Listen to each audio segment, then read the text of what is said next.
Much has changed in South Africa over the past 30 years, yet so much remains the same. As I've said in my columns in the past, I mean, for example, the spatial reality, the geography remains very much the same. The wage and welfare gap, it's just got bigger, only grown much more, so more of the same.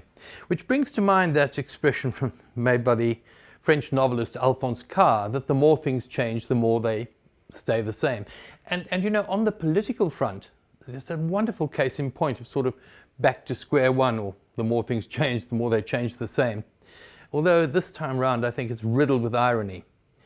Take, for example, the ANC and the Labour movement as a whole, particularly COSATU. It's apparently a parallel to what existed 30 and more years ago, when we had in exile the ANC and the SACP, the South African Communist Party, and the self-exiled South African Congress of Trade Unions, which was controlled largely by the South African Communist Party. And internally, you had in the 1970s and 80s the emergence of so-called workerist unions, heavily influenced by various socialist currents and by black consciousness, many of whom regarded the ANC as, and I quote, bourgeois, and the South African Communist Party as Stalinist. These unions that emerged here gave birth to COSATU and NACTU, and they were opposed by the exiles, who maintained that SACTU, the Congress of Trade Unions, affiliated to the ANC alliance, was the only true representative of the South African workers. When it became very obvious that the local internal unions were actually real representatives of the workers, SACTU was closed down and COSATU was wooed and became a member of the alliance in 1990. But many of those workerist members, a lot of them within the Metal and Allied Workers Union, which formed the core of what became the National Union of Metal Workers, NUMSA, saw this as a temporary move, just a tactic before the ANC became government and employer within a capitalist system. Thereupon, the union should withdraw and become politically, in terms of party terms, independent. But the majority within COSATU said no, and encouraged by the Communist Party, said the way forward is with the ANC alliance and through Parliament. And so SACP and COSATU members donned their ANC hats, marched into Parliament, where some became ministers, and supported policies that were diametrically opposed to their own organizations, the SACP and COSATU.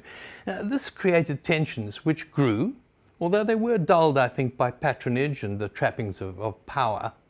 And in the end, there was a split. We had, of course, in between times, the Zuma tsunami, because these were people who said the way through towards this idea of worker control and socialism is through Parliament. And the only problem is who leads the ANC. And so Zwelinzima Vavi, then a Communist Party member, launched the Zuma tsunami. But eventually, the split came. We now have COSATU still claiming to be the only true representative of the workers of South Africa, supporting Cyril Ramaphosa, a capitalist, as the next president. NUMSA and the South African Federation of Trade Unions have now split and talk about the need to support a workers' party. But these are also being torn by ideological stresses and splits. A man called Roy Singham, who is an IT person who's been brought in, is working with Irvin Jim of NUMSA, apparently to start some sort of Pan-African socialist movement. Anyhow, it just looks just like the situation of 30 years or so ago, only much messier. Anyhow, that'll be the focus of my Inside Labour column, which you can access on this platform, Fin24, tomorrow, and a version of which will appear in the City Press business section on Sunday.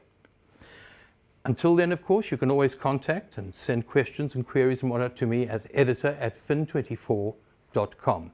editor@fin24.com. However, I will be away for the next 5 weeks, but I will still be in email contact. And I'd like to apologize to those of you that I've not yet contacted who've sent queries, etc. I shall do so over coming weeks. And for this week, that's all from me until the middle of September. Cheers.